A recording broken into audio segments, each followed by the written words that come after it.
वसा जनसेवेचा. बुलढाणा जिल्हा परिषदेचे प्राथमिक शिक्षणाधिकारी विकास पाटील यांच्या स्वाक्षरीने जिल्ह्यातील सर्व शाळांसाठी एक कडक आदेश जारी करण्यात आला आहे. तक्रारदार श्री सूरज किशोर सोनुने यांनी विद्यार्थ्यांच्या सुरक्षिततेबाबत केलेल्या अर्जाची गंभीर दखल घेत प्रशासनाने हे पाऊल उचलले असून या आदेशाची प्रत जिल्हाधिकारी आणि पोलीस अधीक्षकांनाही माहितीसाठी सादर करण्यात आली आहे.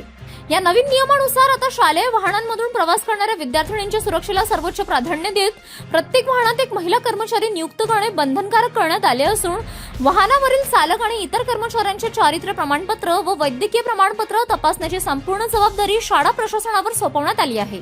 जे विद्यार्थी राज्य परिवहन मंडळाच्या बसने प्रवास करतात त्यांच्या सुरक्षिततेसाठी मुख्याध्यापकांनी विशेष नियोजन करून शिक्षकांची थेट बस स्थानकावर ड्युटी लावण्याचे निर्देश दिले आहेत.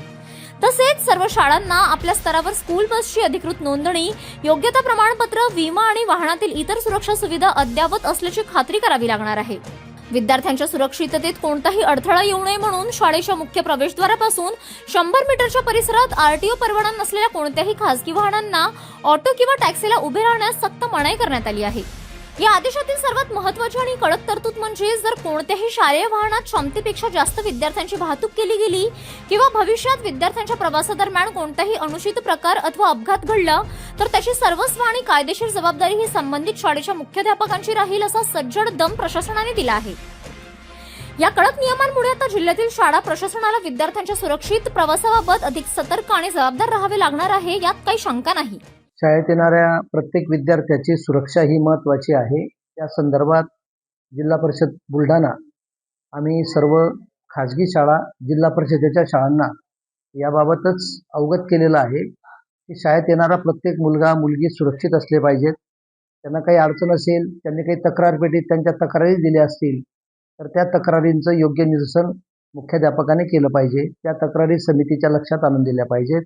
तसंच शाळेमध्ये विद्यार्थी येत असताना जर तो वाहनाने येत असेल तर ते वाहन सुरक्षित आहे का, त्या वाहनाला आरटीओ विभागाचा परवाना आहे का, त्या वाहनावर जे ड्रायव्हर आहे त्या ड्रायव्हरचं चारित्र्य प्रमाणपत्र पडताळणी शाळेने केलेली आहे का, किंवा तो ड्रायव्हर निर्व्यसनी असावा, या सगळ्या बाबी पाहणं अत्यंत गरजेचं आहे. आणि या सगळ्या सूचना आम्ही सगळ्या शाळा व्यवस्थापनांना आणि मुख्याध्यापकांना लिखित स्वरूपात निर्गमित केलेल्या आहेत. City news.